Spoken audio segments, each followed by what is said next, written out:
अस्सलाम वालेकुम। सिटी से सवाल के साथ मैं हूँ सैयद आयशा नाज। मेरे साथ मौजूद है नजम सेठी साहब। अस्सलाम वालेकुम।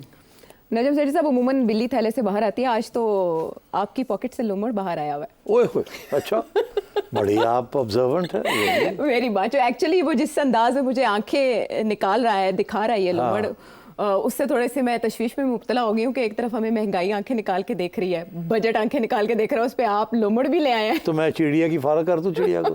मेरा ख्याल है चिड़िया के बाद मार्केट में बहुत से परिंदे लोग ले आए, कोई उकाब, कोई फाख्ता उड़ाता रहता है, तो मेरा ख्याल है अब आपका लोमड़ आ जाना चाहिए मार्केट में। आना चाहिए डन हो गया। तो फिर ये लोमड़ आएगा तो मैं टाई भी उतार देंगे। टाई उतार देंगे हाँ, ताकि लोमड़ को घूमने फिरने। वजह ये है गर्मी बड़ी हो गई है। और मैं गर्मी मौसम की बात नहीं कर रहा। अच्छा। वैसे बड़ी घुटन हो रही है। घुटन हो रही है? हाँ। क्यों? हर किस्म के कानून हमारे खिलाफ आ रहे हैं, हर किस्म के टैक्सेस बढ़ रहे हैं, घुटन ही है ना ये।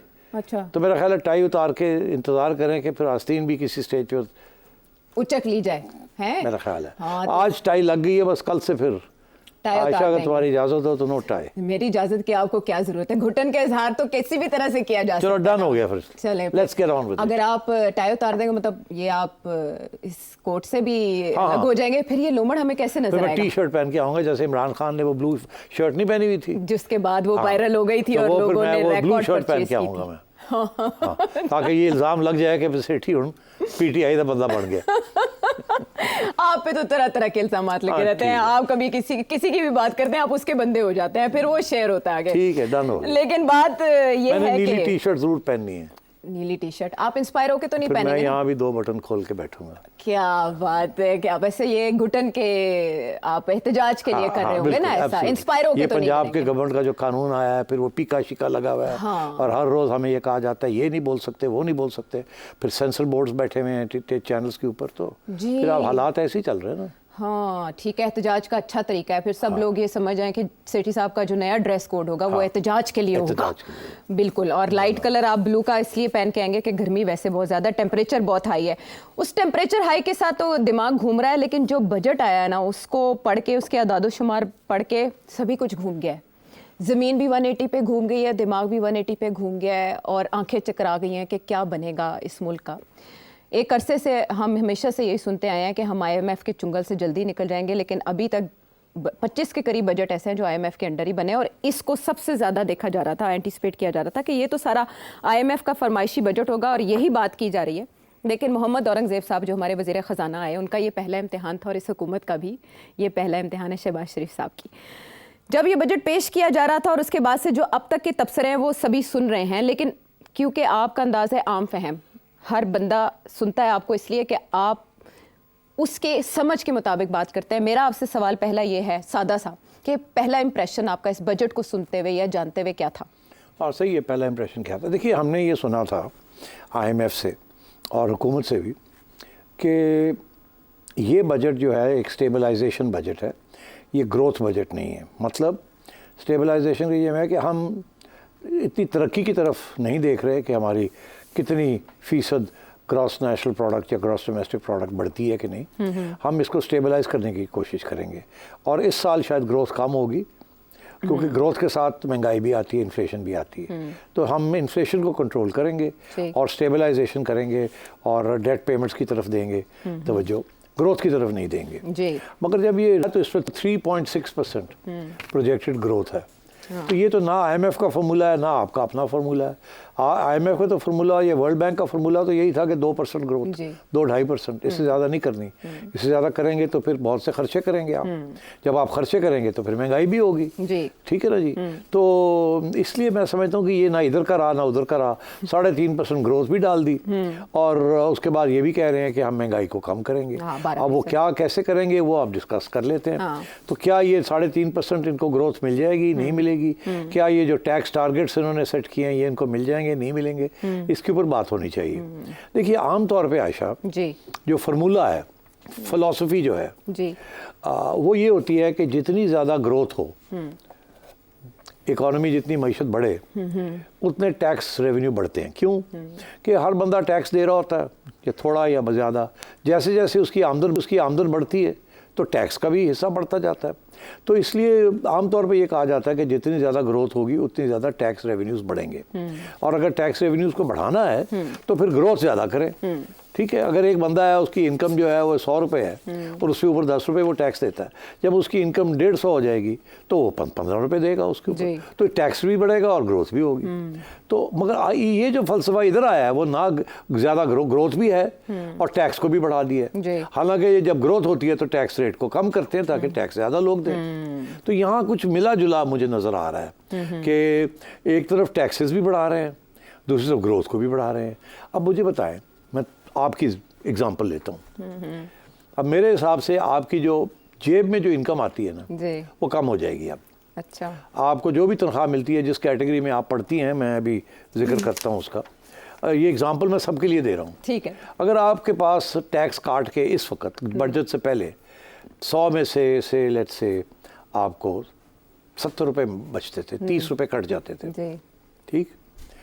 अब अगर आपके 35 रुपये कटेंगे तो इसका मतलब है आपके पास 60-65 रुपये रह जाएंगे खर्च करने के लिए। तो खर्च करने के लिए कम मिलेंगे ना पैसे।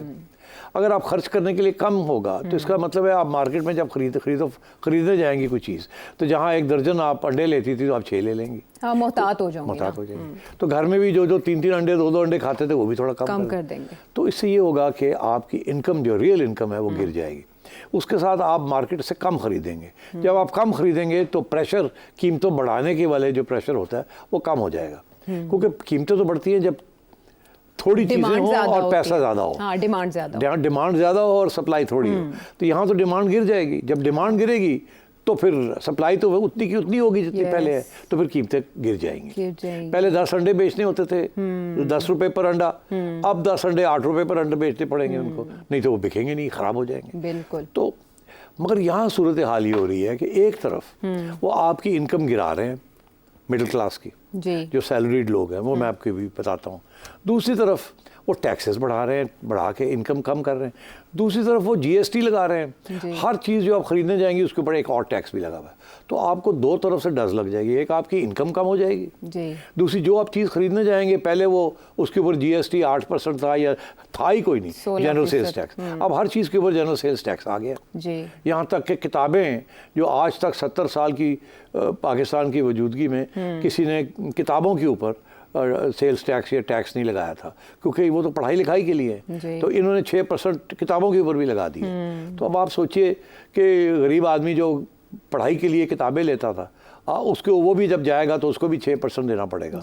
और ये भी कह रहे हैं कि अगले साल ये 6 नहीं 12% होगा। तो हर चीज़ के ऊपर उन्होंने टैक्स भी लगा दिया है। और आपकी जो इनकम है, जो आपके हाथ में पैसे आते हैं, वो भी कम कर दी। तो आपको तो दो तरफ से डज लगेगी अब। बिल्कुल। तो अब मैं आपको बताता हूँ, सबसे बड़ा प्रॉब्लम यही आ रहा है कि क्या इतना सारा टैक्स आपको, एक तरफ आपके ऊपर टैक्स लगाया जा रहा है, दूसरी तरफ ये है कि आपके लिए चीज़ें महंगी हो रही हैं। तो फिर ये कैसे काम चलेगा? महंगाई कैसे 12%? तो फिर ये ग्रोथ कैसे होगी? 3.5% की ग्रोथ कहाँ से होगी? ग्रोथ तो होती कि आपकी इनकम बढ़ जाती, जीएसटी ना लगता, आप जाके और खरीदते। जब आप और चीज़ें खरीदते तो फैक्ट्री वाले जो है और चीज़ें बनाते तो और लोगों को मुलाजमत मिलती, तो ग्रोथ होती। मगर वो तो हो नहीं रही है। एक तरफ इन्होंने टारगेट किया 3.6% ग्रोथ का, दूसरी तरफ आपकी डिस्पोजेबल इनकम जो है मिडिल क्लास की वो कम कर दी है, जो कि बेसिकली जो परचेजिंग पावर है इस वक्त वो मिडिल क्लास ही होती है, जो कि शॉपिंग मॉल्स पे भी जाती है, इधर भी जाती है, खाने भी जाती है। अपर क्लासेस तो घर में ही सारा कुछ करते हैं ना, उनके पास तो उनके लिए प्रॉब्लम नहीं होती। और गरीब जो लोग हैं वो तो वैसे ही बेचारे पिस जाते हैं, उनकी तो इनकम नहीं बढ़ेगी और इन्फ्लेशन जो है वो जीएसटी के साथ जो महंगाई कम होनी थी वो बढ़ जाएगी। तो मुझे नहीं समझ आ रही कि ये इसके पीछे फ़लसफ़ा क्या था। मेरा ख्याल है इस किस्म की मजबूरी थी कि IMF कह रही थी हमें ग्रोथ नहीं चाहिए, हमें नहीं फिक्र के कितने लोग बेरोज़गार हो जाते हैं, हमें चाहिए टैक्स। अच्छा। तो आप इसलिए टैक्स कलेक्शन की तरफ जाएं, और अगर लोग अपनी खरीदो फरोख्त कम हो जाती है तो ग्रोथ कम हो जाती है तो फ़र्क नहीं पड़ता, आप पैसे अपने पूरे करें और जो कर्जे लिए हैं वो वापस करें। मगर हुआ ये है कि आधा इधर का बात होगी, आधी उधर की बात होगी। तो पहला प्रॉब्लम तो मेरा इस बजट के साथ ये है कि फैसला नहीं किया कि ये ग्रोथ ओरिएंटेड बजट है या टैक्स ओरिएंटेड बजट है। कोशिश की गई है ग्रोथ भी और टैक्स भी कलेक्ट किया जाए।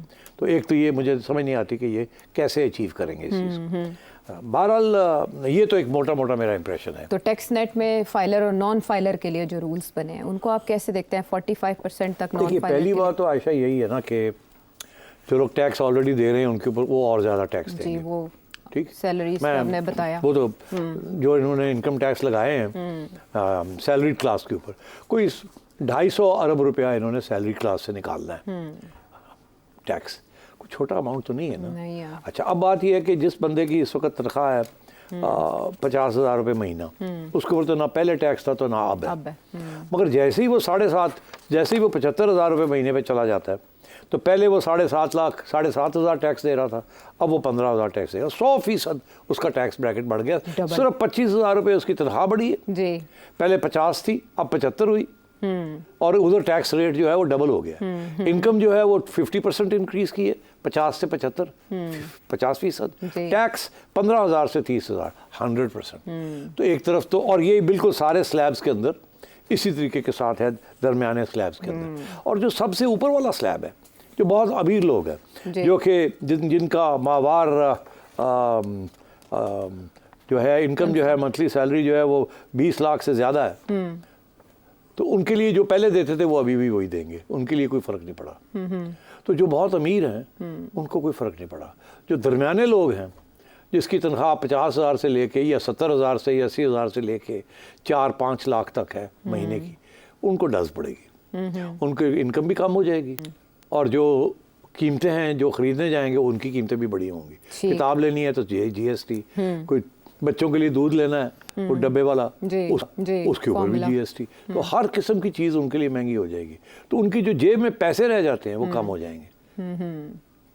तो इसलिए मेरा ख्याल है मिडिल क्लास को तो जो जिसे हम कह रहे थे कि दुनिया इस वक्त जो सरमायादारी निज़ाम है वो उसी वक्त आगे बढ़ता है, जबकि मिडिल क्लास किसी मुल्क की बढ़ती है। जैसे इंडिया के अंदर बहुत बड़ी मिडिल क्लास, हमारी मिडिल क्लास को तो ठाप पड़ गई इस बजट के साथ। तो सेठ साहब, जब टैक्स शरह में इजाफा होता है तो टैक्स चोरी में इजाफा नहीं होता? स्पेशली पाकिस्तान में तो ये देखा गया है कि अब ये टैक्स चोरी वाला मामला, अब टैक्स चोरी वाला मामला है, इन्होंने 3 कैटेगरीज कर दी हैं। वो लोग जो टैक्स फाइल करते हैं, वो लोग जो टैक्स नहीं फाइल करते अपने रिटर्न्स, और वो लोग जो कर देते हैं मगर उसी वक्त जब मजबूरी होती है तो वो लेट करते हैं, देर से। तो इन्होंने ये किया कि जो लोग फाइल करते हैं उनके लिए तो वही पुराने कानून है, मगर टैक्स रेट बढ़ा दिया। मगर जो लोग नहीं करते उनके ऊपर ठीक ठाक डज लगाई इन्होंने, और मैं समझता हूँ ये अच्छा काम करेगी। ये काम करेगी। उसकी वजह ये है कि अब देखें ना, वो कहते हैं अब बाहर नहीं जा सकते, हज के लिए तो जा सकते हैं। अब बंदा हज के लिए एक ही दफ़ा जाएगा ना साल में, तो उसके बाद अगर आपने लंदन जाना है या इधर जाना है या उधर जाना है किसी चीज़ के लिए, तो आपको जाने नहीं देंगे। वो कहेंगे पहले दिखाएं आपका नेशनल टैक्स नंबर, आप बताएं आपने फ़ाइल किया कि नहीं किया। जैसे ही आप फाइल करेंगे, जो भी है, 2 रुपये की टैक्स रिटर्न फाइल करते हैं या 10 रुपये की या 1 लाख रुपए की, आप नोटिस में तो आ जाते हैं ना। फिर आपको किसी वक्त भी आपको चेक किया जा सकता है। तो कोशिश यही है कि हर बंदे को टैक्स रिटर्न्स उनको फाइल करा। जैसे ही वो टैक्स रिटर्न फाइल करेंगे, फिर ये उनके लिए एक चॉइस होगी, झूठ बोलना है या सच बोलना है। अगर तो सच बोलेंगे तो ढेर सारा टैक्स देना पड़ जाएगा। अगर फाइल झूठ बोलेंगे तो फिर वो कहते हैं 6 माह की, पकड़े जाएंगे तो 6 माह की इम्प्रिजनमेंट भी होगी, फाइन भी होगा। तो मैं समझता हूँ ये अच्छा किया उन्होंने। देखिए, हम पुराने ज़माने में आयशा, ये एक फ़लसफ़ा था, जब जमहूरियत का निज़ाम आया यूरोप के अंदर, तो उस वक्त ये था कि जब तक आप टैक्स देते हैं तो आपको रिप्रेजेंटेशन मिलनी चाहिए। अगर आप टैक्स ही देते हैं तो आपको रिप्रेजेंटेशन नहीं है। नो टैक्स विदाउट रिप्रेजेंटेशन, मतलब इसका ये है कि अगर आप टैक्स नहीं देते तो आपको वोट भी नहीं मिलता था पुराने ज़माने में। अच्छा। यूरोप के अंदर जब से आपने टैक्स देना पिया, आप टैक्स पेयर बने तो आप वोटर भी बन गए। ठीक है। तो अब यहाँ भी वो यही कह रहे हैं कि अगर आप टैक्स नहीं देंगे तो आपसे बहुत सी इस वक्त जो सिटीजन्स की जो सहूलतें आपको मिली हुई हैं वो आपसे छीन ली जाएंगी। तो अब यही हो गया कि अब टैक्स देना पड़ेगा सबको। अच्छा, अब बात यह है कि कौन से लोग हैं जो झूठ बोलेंगे, कौन से सच बोलेंगे। सच बोलेंगे तो जेबें कट जाएंगी, तो मेरे ख्याल झूठ तो सारे बोलेंगे। उसमें से कौन से पकड़े जाते हैं और कौन से नहीं पकड़े जाते, आज नहीं कल नहीं परसों। टैक्स अथॉरिटीज़ के पास 5 साल होते हैं आयशा, कि 5 साल पीछे भी जाके वो कोई ना कोई आपका केस खोल सकते हैं। तो आज झूठ बोल के आप निकल जाएंगे, आपको चेक नहीं करेंगे कि हाँ ठीक है चलो जी, अगले साल फिर झूठ बोल कर निकल जाएंगे कि जी मैं तो सिर्फ 10 रुपये देने दें। तीसरे साल शायद पकड़े जाएं आप, तीसरे साल स्क्रूटनी में आ जाएं आप, वो कंप्यूटर के जी इनको भी चेक कर लें। जब उनको चेक किया जाएगा तो आप पकड़े जाएंगे। जब आप पकड़े जाएंगे तो पिछला साल भी निकल आएगा, उसके ऊपर भी निकल आएगा और पेनल्टियाँ लगनी शुरू हो जाएंगी। तो कहीं ना कहीं झूठ पकड़ा जाएगा। अच्छा, हाँ, तो इसलिए मैं समझता हूँ ये अच्छा कदम उठाया उन्होंने कि टैक्स जो लोग फाइल नहीं करते उनके ऊपर अब प्रेशर होगा फाइल करने का। तो this is a good thing, because तुम और मैं तो हमारा तो टैक्स जैसी तनख्वाह मिलती है वो तनख्वाह टैक्स काट के ही दे देते हैं, पहले सारा कुछ ही कट जाता है जी। ठीक है, तो हम तो छुपा नहीं सकते तो जो लोग छुपा रहे हैं या फाइल नहीं कर रहे उनके लिए अब प्रॉब्लम बनेगी। अच्छा। और मैं समझता हूँ ये अच्छा कदम उठाया। हाँ, इकोनॉमिस्ट कहते हैं कि 95% जो रिटेलर्स हैं या डिस्ट्रीब्यूटर्स हैं वो नॉन फाइलर्स हैं, और आप ये समझते हैं कि इस तरह के अगर लॉज बन गए जिस तरह के आप बता रहे हैं जी हाँ, तो बिल्कुल। कामयाबी से आ जाएंगे वो टैक्स नेट में। देखिए ना, आज नहीं कल नहीं परसों, अब ये पकड़े तो सिलसिला जाना है। शुरू हो गया है और ये अब होगा यही कि वो आएंगे। अच्छा। हर बंदा फाइल तो करेगा मगर झूठ बोलेगा। किसी की दुकानदार की सेल है से 50,000 रुपये दिन की, ठीक है, अगर वो 50,000 रुपये दिन की सेल देता है तो उसके ऊपर टैक्स कम से कम 5,000 रुपये तो निकलेगा दिन का। वो तो नहीं दिखाएगा। अच्छा। क्योंकि आजकल तो कुछ नहीं दे रहा वो, तो वो करेगा क्या कि वो 5,000 की जो 50,000 की जो सेल है वो कहेगा मेरी 15,000 की सेल हुई है। अच्छा। और मेरे 14,000 के खर्चे थे, हाँ। किराया था, बिजली का बिल था, ये तो मेरा तो बस मर के मैं तो जी रहा हूँ, तो मैंने टैक्स कर देना। अच्छा। मगर कल को परसों को कहीं ना कहीं वो पकड़ा जाएगा, वो स्क्रूटनी में आ जाएगा ना। ठीक है, लेकिन जब स्क्रूटनी में आएगा तो फिर वो पूछते हैं, पिछले भी खाते खुल नहीं पता जाएंगे। क्या होता है हाँ, स्क्रूटनी में। हाँ। अभी तो सेल्फ सर्विस है ना, कोई बात नहीं, इतने लोग हैं कौन हर एक का चेक करे। हाँ। तो 30,000 FBR के लोग हैं, 30-40,000 इससे, और आपके मिलियंस के अंदर टैक्स पेयर्स हैं, तो हर एक का तो आप चेक कर सकते हैं। मगर जब वो कंप्यूटर कहता ना कि ये 10% उसके अंदर आप भी आ गए, हाँ। जैसे ही आप आए तो फिर क्या होता है, फिर वो कहते हैं बैंक स्टेटमेंट भी दिखाएं, ठीक है। फिर वो बैंक स्टेटमेंट मांगते हैं। अब बैंक स्टेटमेंट आपके पास आ जाता है FBR के पास, उसमें लिखा हुआ इतनी है पैसे आए, वो भैया कितों आ रहे हैं पैसे, वो तो कहना मेरी सेल ही कोई नहीं तो इतने तो बड़े लाखों रुपए के पैसे आ रहे हैं, जा रहे हैं, आ रहे हैं, जा रहे हैं, क्या हो रहा है। तो जब बुलाएंगे कि बताओ ये क्या है, हाँ। तो फिर फंस जाएंगे आप। तो इसलिए, और क्योंकि अब लोग जो है बैंकों में तो पैसे रखते हैं मगर बैंकों को इजाज़त नहीं है ये डिटेल देने की टू द FBR।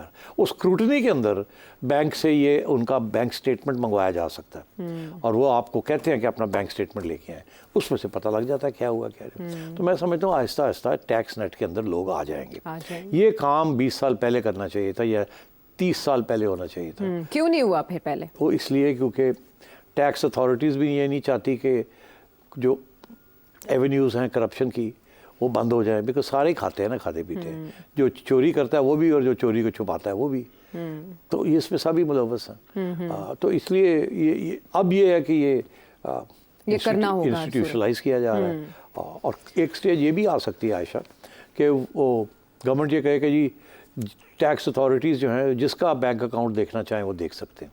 ये आज नहीं हुआ, कल को ये भी हो सकता है कि एक कमेटी बन जाए कि जी कंप्यूटर आइडेंटिफाई करें ये लोग, उनकी जब स्क्रूटनी हो तो उनको कहें हमें इनके बैंक रिकॉर्ड्स भी जो है सारे के पुराने अगले सब देखने हैं, हमने सिर्फ लेटेस्ट बैंक स्टेटमेंट नहीं देखना। ठीक है। तो ये चीज़ें आने वाली हैं सारी। हाँ। बेहतर यही है कि लोग टैक्स नेट में आ जाएं, अपनी जितना खर्चा है वो करें, जो टैक्स देना है वो दें। लोग टैक्स देते क्यों नहीं? हुकूमती पॉलिसीज पे एतमाद नहीं होता। ना बिल्कुल, वो समझते हैं चोरी हो जाते हैं, हम पैसे देंगे, खा पी जाएंगे सियासतदान या इंस्टीट्यूशंस ले जाएंगी, और वो क्या हमें मिलता क्या उन इंस्टीट्यूशन से? ना दिफा मिलती है कोई ख़ास, ना ये मिलता है ना वो मिलता है, ना जस्टिस मिलती है ना इंसाफ मिलता है। तो ये ना ब्यूरोक्रेसी जो है वो इफ़िशिएंट है, वो खाते पीते रहते हैं सारा वक्त हमारे, तो हम क्यों दे? तो बहुत से लोग जो है वो चैरिटी को देते हैं जी, वो बताते नहीं है हमने दिया, बिकॉज वो भी आपकी इस मुल्क में जब तक चैरिटी रजिस्टर्ड ना हो उस वक्त तक आप किसी चैरिटी को भी पैसे दें तो वो माफ़ नहीं होते। वो कहते हैं जी इसी तरह से टैक्स लावांगे, तो लोग बताते ही नहीं है, कच्चे काम कर देने, कच्चे टैक्स चैरिटी को देते हैं, कच्चे में खाते पीते हैं, और सारी जो इकोनॉमी है वो कच्चे पे चलती है। चले कच्चे की इकोनॉमी को भी शिकंजे में लाने के लिए इकदाम तजवीज़, लेकिन ये जो सब ख्वाब हैं, हाँ ये जो बजट है पूरे होंगे? ये नहीं, मेरा ख्याल है एक मिनी बजट भी आएगा। अच्छा, मिनी बजट आएगा? इस पे वो जवाब नहीं दिया उन्होंने असल में वज़ीर ख़ज़ाना ने, तो मैंने कहा हाँ मेरा ख्याल है सितंबर में एक मिनी बजट फिर आएगा। अच्छा। क्योंकि ये जो इस वक्त, अब बाय द वे ये ज़रूरी नहीं है कि ये जैसे आपने ये बजट रिवील हुआ है, जब ये पास होगा तो इसमें भी तब्दीलियाँ आएंगी, चेंजेस आएंगे। अभी पीपल्स पार्टी ने आंखें निकालनी है, उन्होंने भी नंबर लगाने हैं कि हमने आवाम को बचाने की कोशिश की है। हाँ, उन्होंने कहा हमें कंसल्ट नहीं किया गया, लेकिन फिर मैं ये समझता हूँ ये बजट जो है इस कोशिश की गई है किसी तरीके के साथ IMF को खुश रखा जाए। बाकी जो कुछ है वो देखा जाएगा आगे जाके, क्या अमेंडमेंट्स करनी है, क्या होता है क्या नहीं होता। एटलीस्ट अभी तो IMF खुश है कि जी आपने ये टैक्स जो लगा रहे हैं ये ठीक है, मगर इम्प्लीमेंट स्टेज पे अगर आप टारगेट मीट ना कर सके तो फिर मसले बनने शुरू हो जाएंगे IMF के साथ। अच्छा ठीक है, ये बड़ा इससे मुतालिक और भी बहुत जहन में उमड़ रहे हैं कि ये बजट कहा जा रहा है कि IMF को दिखाने के लिए है। अगर IMF से किस्त मिल जाती है, मुज़ाकरात मुकम्मल हो जाते हैं, जुलाई में इजरा हो जाता है किसका, तो क्या उसके बाद भी चेंजेस की जाएंगी? उसका जवाब भी आपको मिला। वापस आते हैं एक ब्रेक के बाद।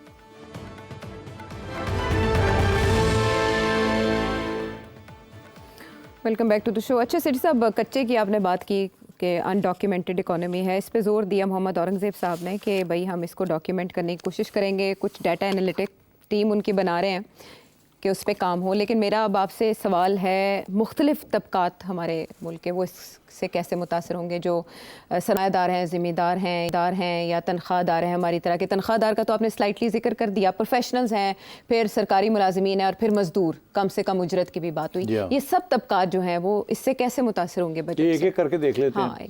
देखिए, मजदूरों की तनख्वाह मिनिमम वेज उन्होंने बढ़ा दी है। मेरा ख्याल है पहले 30-32 हज़ार थी, तो अब उन्होंने कोई 37 हज़ार कर दी है। क्या ये इम्प्लीमेंट, ये अच्छी बात है। कम से कम इतने पैसे तो मिलने चाहिए मज़दूर को, या मिनिमम वेज होनी चाहिए।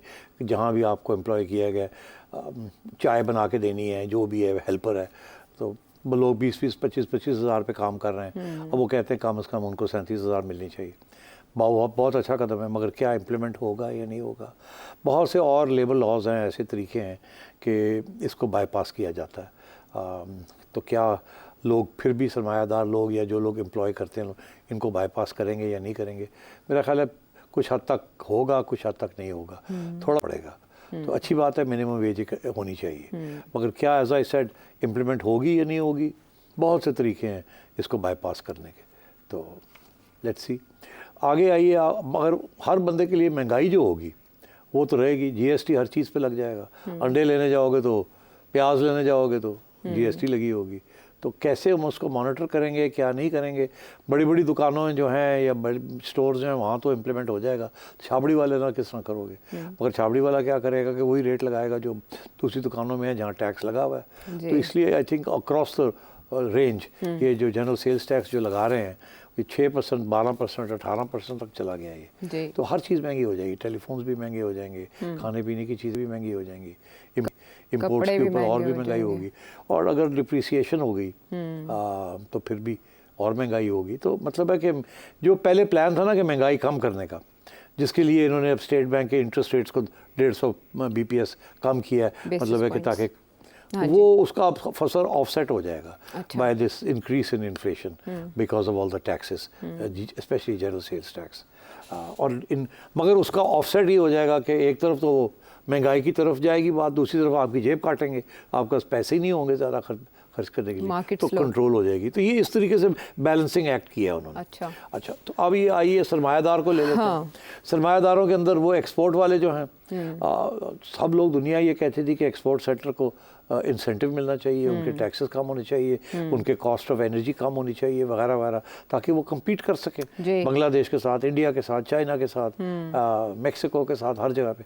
वो तो हुआ नहीं, वो सारे रेट्स बढ़ गए हैं, वैसे के वैसे ही हैं। मगर मेरा ख्याल है अब पहले ये था कि एक्सपोर्टर्स को ये कहते थे कि अगर आपने 100 रुपये की एक्सपोर्ट की है तो 1 रुपये टैक्स दे दिया करें। अब उन्होंने कहा वो 1 रुपये 6 रुपये कोई नहीं होगा, अगर आपकी 10 रुपये की इनकम है तो उसके ऊपर तो 35 3.5 रुपये हम लेंगे, 1000 रुपये की 100 रुपये की ऊपर 35% लेंगे, 35 से 40 20% लेंगे। तो मेरा ख्याल है एक्सपोर्टर्स को तो डज लगेगी। क्या अब जो एक्सपोर्ट लेड ग्रोथ जो कि इतनी क्रिटिकल होती है, वो अब होगी या नहीं होगी? मुश्किल है। उधर अगर डिवेल्यूएशन हो जाती है, पाकिस्तानी करेंसी और कमज़ोर हो जाती है महंगाई की वजह से, अगर महंगाई की वजह से कमज़ोर हो जाती है तो फिर एक्सपोर्टर जो है, पहले उसको डॉलर का 280 रुपये मिलते थे, अब डॉलर के उसको 300 मिलेंगे, तो वो उधर से ऑफसेट हो जाएगा। तो ये एक इधर दिया इधर से खींचा, इधर दिया इधर से खींचा, इस किस्म की चीज़ चल रही है। मगर होगा क्या इन दी एंड? नाराज़ सारे होंगे। जिससे भी आपने कुछ ले लिया ना, जो कुछ उस आपने जो लिया है उनसे वो डायरेक्ट ले लिया, जो आपने उनको दिया है वो इनडायरेक्टली दिया है। तो इनडायरेक्टली जो है उसकी कोई तस्लीम नहीं करता कि यार मैंने की पता मनो मिलेगा भी नहीं मिलेगा, फ़ायदा होएगा भी नहीं, जो मेरी जेब काटनी थी वो तो आपने काट ली। तो मेरा ख्याल है कि इसके साथ अनहैप्पीनेस तो होगी। अच्छा, और इसी तरीके के साथ अब आप ले लीजिए और कोई तबका ले लीजिए। कंस्ट्रक्शन देखिए आप, कंस्ट्रक्शन का बहुत इंटरेस्टिंग है कि हाँ।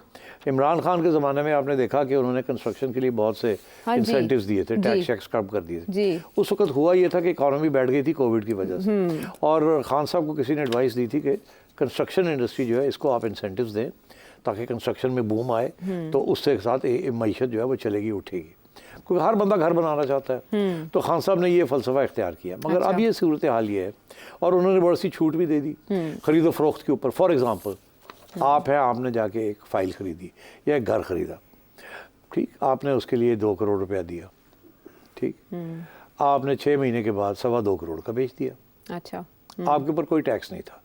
आपने 25 लाख रुपया मुनाफा किया ख़रीदो फरोख्त में, मगर आपको टैक्स नहीं कोई था। ये था कि अगर आपने 3 साल के अंदर अंदर किसी चीज़ को बेच दिया है तो जो आपने उसके ऊपर फ़ायदा लिया उसके ऊपर टैक्स नहीं लिखा है। अगर लॉन्ग टर्म आपने रखा है और तो फिर ये इशू है। तो अब बात यह है कि उन्होंने ये कह दिया फ़र्क नहीं पड़ता कितनी देर आप रखते हैं या नहीं रखते। हाँ। जैसे ही आप कोई चीज़ बेचेंगे, पहले ये था कि जी अगर आपने साल के अंदर अंदर बेच दिया तो आपको ऊपर टैक्स लगेगा, 3 साल के बाद बेचा तो टैक्स नहीं लगेगा। अब उल्टा हो गया, अब जो जिस वक्त भी आप बेचेंगे या खरीदेंगे टैक्स लगेगा, कैपिटल गेन टैक्स। तो वो ये है कि कंस्ट्रक्शन इंडस्ट्री जो है वो कॉस्ट ऑफ हाउस, आप अगर घर बनाने जाएंगी या ख़रीदने जाएंगी तो वो महंगा पड़ेगा। फिर आप जब बेचने जाएंगी तो फिर भी जो ख़रीदेगा उसके ऊपर टैक्स लग जाएगा, आपके ऊपर भी टैक्स लगेगा, क्योंकि आपने जो 4 पैसे बनाए हैं उसके ऊपर भी टैक्स लग जाएगा, और जिसने टैक्स रजिस्ट्रेशन फ़ी देनी है उसके ऊपर भी लग जाएगा। तो मतलब है हर जगह पे अब टैक्सेस लगेंगे। तो इससे फ़ायदा होगा इकोनॉमी को जो टारगेट किया जा रहा है। वो कंस्ट्रक्शन जो है ना, वो अब जिसे कहते हैं ना कि वो जितनी बाइंग एंड सेलिंग होती थी ना, वो थोड़ी देर के लिए रुक जाएगी अब, क्योंकि वो लोग जो है ना घबरा जाएंगे, यार है क्या होगा, तो अभी बैठे रहो देखते हैं क्या होता है। तो टैक्स को बचाने के लिए लोग बैठ जाएंगे, पता नहीं मिनी बजट आता है नहीं आता, आगे जाके पॉलिसी चेंज होती है नहीं होती। तो मेरा ख्याल है कि थोड़ी बहुत ये buying and selling of property जो है ये रुक जाएगी, उस स्पीड पे नहीं चलेगी जैसे पैसे चल। तो ज़मींदार जो है वो एक्चुअली एग्रीकल्चर प्रोविंशियल सब्जेक्ट है।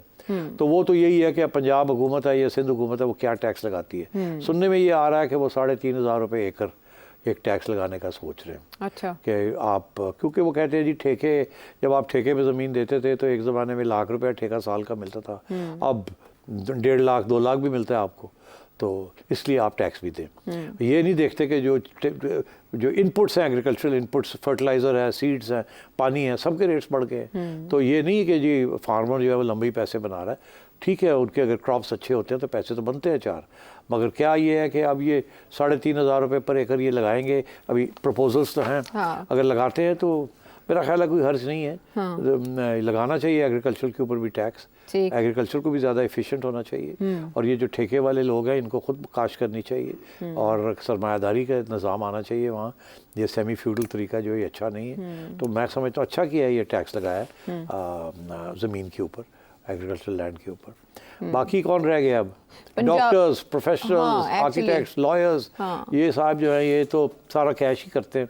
इनको जो बड़े बड़े क्लाइंट्स हैं वो तो इंस्टीट्यूशनल क्लाइंट्स हैं, वो तो भाई चेक पेमेंट कर देते हैं, मगर जो मिडिल रैंकिंग और छोटे क्लाइंट्स हैं वो तो कैश ही मांगते हैं ये लोग, खा वो डॉक्टर हो या खा वो लॉयर हो या आर्किटेक्ट हो, बहुत सारी इकोनॉमी कैश की, और भी बहुत सारे इस किस्म के प्रोफेशनल्स हैं, कंसल्टेंट्स हैं। उनको क्या करेंगे? तो उनको क्या करेंगे, मुझे क्या करेंगे, उनको कैसे घेरेंगे? सीधा जवाब दे दिया आपने मुझे। कैसे घेरेंगे? देखिए ना ये रेस्टोरेंट्स तो नहीं है, रेस्टोरेंट के अंदर तो जो GST लगाते हैं वो तो वहाँ वो मशीनें लगा दी हैं जी, तो वो जैसे ही वो बिल कटता है तो FBR को इंफॉर्मेशन चली जाती है, और वो कंपल्सरी कर दिया है कि वो आप ये मशीनें इनके ऊपर आप काटेंगे आप जी, तो जैसे कटता है तो पता चल जाता है FBR को, और उसके अंदर GST भी लगा होता है। तो यहाँ क्या करेंगे? क्या डॉक्टर के घर वहाँ जाके क्लिनिक के अंदर ये मशीनें लगा देंगे? वो फिर भी जो है वहाँ क्या इनकम टैक्स इंस्पेक्टर बैठा होगा? नहीं बैठा होगा। कितने डॉक्टर्स हैं, कितने ये हैं, कितने आर्किटेक्ट्स हैं, कितने लॉयर्स हैं, कितना क्या है? तो ये इकॉनमी को कैसे रोकेंगे? ये इकॉनमी को तो वैसे ही रोकेंगे कि मुख्तलिफ लोगों को टैक्स नेट के लाने के लिए स्क्रूटनी होगी, और फिर पकड़े जाएंगे तो फिर केस बनेगा एंड सो ऑन। तो मगर this is going to be very difficult proposition. No doubt. फिर आपको लॉज स्ट्रॉन्ग करने पड़ेंगे, और फिर इन्फोर्समेंट जो है आपको इंसेंटिव्स भी तो देने पड़ेंगे ना, आपको अपनी गवर्नमेंट की पॉलिसी पे लोगों का एतमाद भी बहाल करना पड़ेगा। अच्छा, बहुत सी चीज़ें इसमें ऐसी हैं जो रह गई, लेकिन हम आने वाले दिनों में डिस्कस करते रहेंगे। जैसे आपने प्रेडिक्ट कर दिया कि मिनी बजट भी आना है। सवाल ये है कि ये वाला बजट आपने कहा थोड़ी बहुत इसमें ट्यूनिंग करनी पड़ेगी बजट पास करवाने से पहले। सारे ये सवाल उठा रहे हैं कि जो हुकूमत के इत्तेहादी हैं वो क्या हुकूमत की ताल से ताल मिलाएंगे? पीपल्स पार्टी साथ आएगी जो कह रही है हमें कंसल्ट नहीं किया गया? देखिए आयशा, बजट तो पास करना है। बजट अगर पास नहीं होता तो गवर्नमेंट गिर जाती है। अच्छा। ये कानून है ना। तो बजट पास करने के लिए पीपल्स पार्टी को वोट देना पड़ेगा।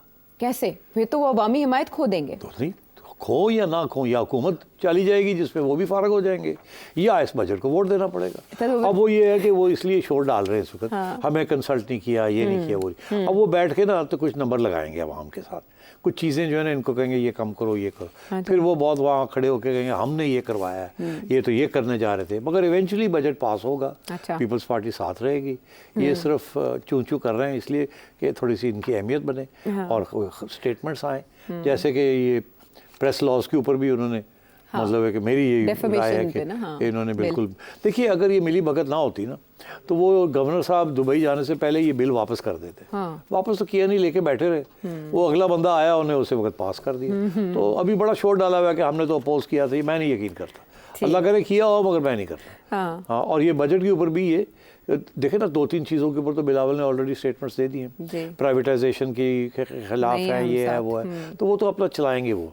मगर ये बजट पास होगा, पीपल्स पार्टी वोट देगी, ऑपोजिशन लड़ेगी, बजट पास होगा। बजट में आखिर स्टेज पे थोड़ी बहुत अमेंडमेंट्स होंगी, कुछ कम हो जाएगा, कुछ बढ़ जाएगा। जो ज़्यादा शोर डालेंगे उनको अकोमोडेट कर लिया जाएगा। कुछ पीपल्स पार्टी के कहने के ऊपर कुछ चीज़ें छोटी मोटी इधर उधर हो जाएंगी, फिर वो कह सकेंगे हमने ये करवाया। अल्लाह खैर, ऐसे ही चलता है यहाँ का कारोबार, गुलशन का कारोबार। गुलशन का कारोबार हाँ, लेकिन गुलशन के कारोबार में एकदम एक चेंज आया। इमरान खान साहब ने डायलॉग के लिए, पॉलिटिकल पार्टी के साथ डायलॉग के लिए ग्रीन लाइट दे दी। हाँ। और दूसरी तरफ वो आपने प्रेडिक्ट किया था कि मौलाना को भी ले आएंगे साथ कौमी धारे में। नवाज शरीफ साहब मुलाकात कर लेंगे। नवाज शरीफ साहब तो पता नहीं चुप हैं, गुमसुम से हैं कुछ, उन्होंने शहबाज शरीफ साहब को भेज दिया। जाहिर है प्राइम मिनिस्टर ही जाएगा ना।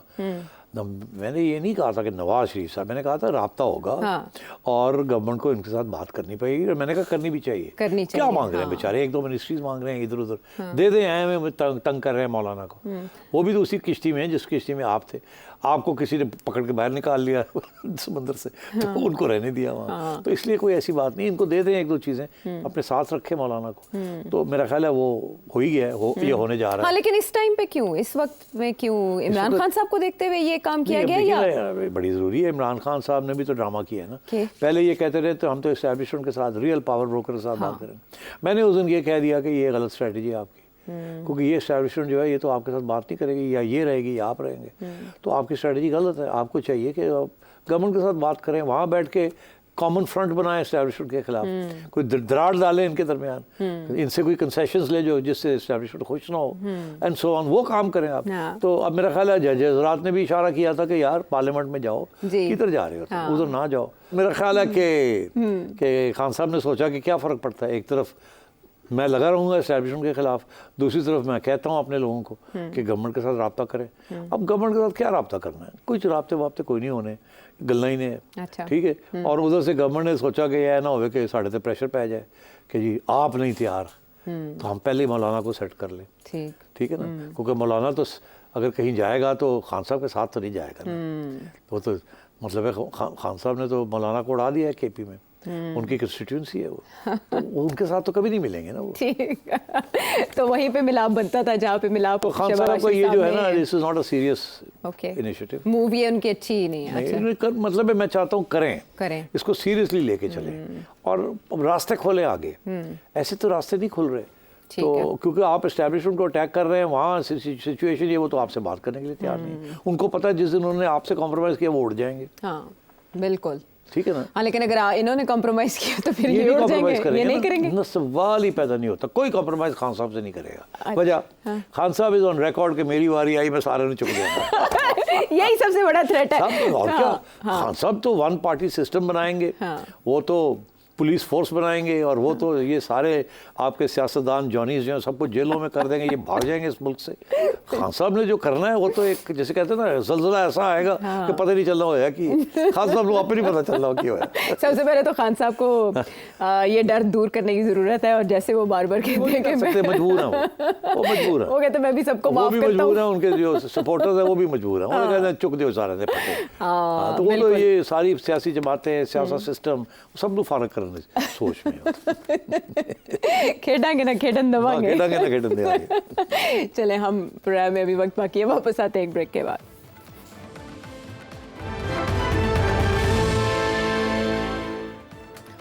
शो में एक बार फिर खुशामदीद। सिर्फ सब बजट के ऊपर अभी जो मेरे सवालात हैं वो ना तमाम है। नहीं कैसे बजट बस करे, बजट ने हमारी बस करा दी। अच्छा ओके ओके, आपकी तो नहीं हुई अभी, बस हमारी तो हो गई है।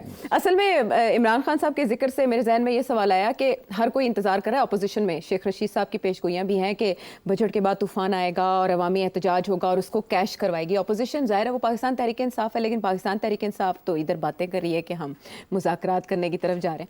तो उससे मेरे जहन में ये क्वेश्चन आया कि हुकूमत को इस तरह की किसी भी एहतजाज के लिए तैयार रहना चाहिए, और जो उसके MNAs MPAs हैं उनको ज़ाहिर है मिला के शहबाज शरीफ साहब ने कहा भी है कि बजट का दिफा करें आप ज़्यादा से ज़्यादा। तो MNAs MPAs को भी कुछ मिला है इस बजट में? बिल्कुल, देखिए IMF तो कह रही थी ना कि पब्लिक सेक्टर डेवलपमेंट प्रोग्राम जो है उसको कम कर दें, उधर खर्चे करने की ज़रूरत नहीं है, टैक्स कलेक्ट करें और पैसे वापस जो करना कर्जे के हैं वो दें, और ये सड़कें बनानी बंद कर दें 1 साल के लिए ताकि पैसे बच जाएं। बिल्कुल। अच्छा, मगर हुआ ये कि इन्होंने PSDP जो है पब्लिक सेक्टर डेवलपमेंट वो भी बढ़ा दिए। तो उधर भी इन्होंने खर्च करने हैं। अब वो जो जब वो खर्च करेंगे सड़कों के ऊपर और मुख्तलिफ इस किस्म की फैसिलिटीज़ के ऊपर, तो वो जो ठेके मिलते हैं वो किसको मिलते हैं? MNAs MPAs के लोगों को मिलते हैं जी। तो फिर उनके कट्स तो वहाँ से उनको मिल जाएंगे। तो पब्लिक सेक्टर डेवलपमेंट प्रोग्राम जो है वो ठीक है, वो अच्छा होता है जब आपके पास 4 पैसे हों। अगर पैसे ना हों और आपने पब्लिक सेक्टर डेवलपमेंट प्रोग्राम किया तो उसमें जो फ़ायदा होता है वो ज़्यादातर जो है वो इन लोगों को होता है जिनको ठेके मिलते हैं, जिन्होंने इलेक्शन लड़ा होता है। दूसरी बात यह है कि आपको उन्होंने वैसे ही एक MNAs की स्कीम बना दी है कि उनके भी जो डेवलपमेंट प्रोजेक्ट्स है उसके लिए भी 75 अरब रुपए इस साल उनको दिए जाएंगे। तो मेरा ख्याल है MNAs MPAs तो खुशी होंगे कि स्पेंडिंग जो है पैसे उनको भी मिल रहे हैं अपने प्रोजेक्ट्स के लिए, छोटे छोटे लोकल कंस्टिट्यूंसीज के लिए, और जो बड़े प्रोजेक्ट्स हैं सड़कें हैं रेलवे है ये है वो है वहाँ भी पैसे खर्च हो रहे हैं, और वहाँ भी ज़ाहिर है MNAs MPAs लोकल जो लोग हैं उन्हीं के ठेकेदार होते हैं, उन्हीं से वो कमीशंस लेते हैं and so on and so fourth. तो मेरा ख्याल है पार्लियामेंटेरियंस के तो लिए ठीक ही जा रहा है, ठीक जा रहा है उनके लिए। अच्छा, लेकिन सारे IMF बड़ी हैरान होगी कि एक तरफ आप कहते हैं कि हमने ये कम करना है, दूसरे बढ़ा दिया। हाँ, पैसे ही नहीं हमारे पास, लेकिन दूसरी तरफ हुकूमती अखराजात में हमने कोई कटौती देखी नहीं है। कोई मुलाजमतें, विफाकी मुलाजमतें, पहले हमें कहा गया था कि शहबाज शरीफ साहब ने कोई कमेटियां बना दी कि डाउन साइजिंग ऑफ गवर्नमेंट और जो पर्क्स एंड प्रिविलेजेस हैं इनको ख़त्म किया जाए। पता नहीं कितनी कमेटीज बनी है, वो एक कमेटी पीछे जो बनी थी और ऑस्टेरिटी कमेटी, और उसके रिजल्ट्स भी आ गए। तो पता ये चला कि उसको छुट्टी करा दी है उस कमेटी की, और एक और कमेटी बना दी है कि आप ज़रा देख लें इसको। अब जब कमेटीज़ बनती है ना उसका मतलब ही एक होता है कि फाइल मिट्टी पाओ, और वो कमेटी बैठ के काम करती है, वो रिपोर्ट आ जाती है, फिर रिपोर्ट को फाइल कर दिया जाता है और ख़त्म हो जाती है। तो उस वक्त के लिए लगता है ऐसे कि बड़ी कोई कार्रवाई होने वाली है। तो ये है कि एक कमेटी और बन रही है अब, तो और कोई ख़ास डाउन साइजिंग नहीं होनी, और यहाँ तक कि पब्लिक सेक्टर एम्प्लॉइज़ की तनख्वाहें 25% से ज़्यादा बढ़ा दी हैं। पिछले 2 साल में उनकी तनख्वाहें जो हैं बेसिक पे जो है वो 50% से ज़्यादा बढ़ गई है। वो ज़रूरी है ना कि पब्लिक सेक्टर एम्प्लॉइज़ जो है उनकी लॉयल्टी की तो बहुत ज़रूरी है ना। अगर उन्होंने बहुत कर दी, स्ट्राइक्स करनी शुरू कर दी तो गवर्नमेंट ही चलेगी ना। तो इसलिए उनकी तो तनख्वाहें बढ़ानी पड़ती है ना, उनकी पेंशन्स, उनकी तनख्वाहें, उनके घर वालों की, वो तो करना पड़ता है। वो नहीं करेंगे तो पता चला फाइनेंस मिनिस्ट्री में स्ट्राइक होगी। This is the budget by the bureaucracy for the bureaucracy. वो जैसे डेमोक्रेसी के लिए ना वैसे ही। लेकिन ये वफाक की जो खाली असामियाँ हैं उनको ख़त्म करने का फैसला, और फिर ये कि हर चीज़ से हुकूमत निकल जाए तो अखराजात कम हो सकते हैं। हाँ, वो हुकूमत नहीं निकल रही। ये बातें हैं कि जी हम ये प्राइवेटाइज कर देंगे, वो कर देंगे, इनसे होना कोई नहीं। मर के अगर PIA होगी तो मर के होगी, बाकी चीज़ें में इतनी गुंजल है, इतनी प्रॉब्लम्स हैं, और जब तक फॉरेन इन्वेस्टमेंट आके आपकी प्राइवेटाइजेशन नहीं उठाएगी, लोकल लोग नहीं उठाएंगे। और क्योंकि वो जिस किस्म की टर्म्स आपसे मांग रहे हैं वो आप देने के लिए तैयार नहीं है। तो ये सारी बातें हैं कि हम प्राइवेटाइजेशन से इतने पैसे इकट्ठे कर लेंगे, इतने कर लेंगे, उसके लिए बड़ा दिल चाहिए, दिलेरी चाहिए, और दिलेरी के साथ प्राइवेटाइजेशन करनी पड़ती है, और उसमें गवर्नमेंट को शॉर्ट टर्म में लॉस लेना पड़ता है कि ठीक है जी दे दो फिर, जितने पैसे मिल देने दे दो। उसमें फिर ये होता है, फिर चैलेंजेस होते हैं, अदलिया के अंदर लोग चले जाते हैं, फिर स्ट्राइक्स होती हैं, फिर ये होता है, फिर वो होता है। तो ये गवर्नमेंट बड़ी कमज़ोर है। ये इसके लिए ये सड़कों के ऊपर को निकल आया ना तो इनके लिए मसला बन जाएगा। इसीलिए हर चीज़ जो है वो ऐसे ऐसे करके चल रहे हैं। हाँ हाँ, गुंजल का लफ्ज़ आपने सही इस्तेमाल किया और बहुत से मामलात ऐसे हैं जिनमें सुधार जो है वो अब मुमकिन हो चुका है। आयरन हैंड उसकी ज़रूरत है और इसके अलावा नेक नियति की जो पाकिस्तान के मसाइल हल करने के लिए बहुत ज़रूरी है। बजट के हवाले से आने वाले शोज़ में भी करते रहेंगे डिस्कस। आपके जहन में हो सवाल तो इस नंबर पर भेजिए, टेलीविजन स्क्रीन पर है आपके सामने। अगले प्रोग्राम तक के लिए इजाज़त दें।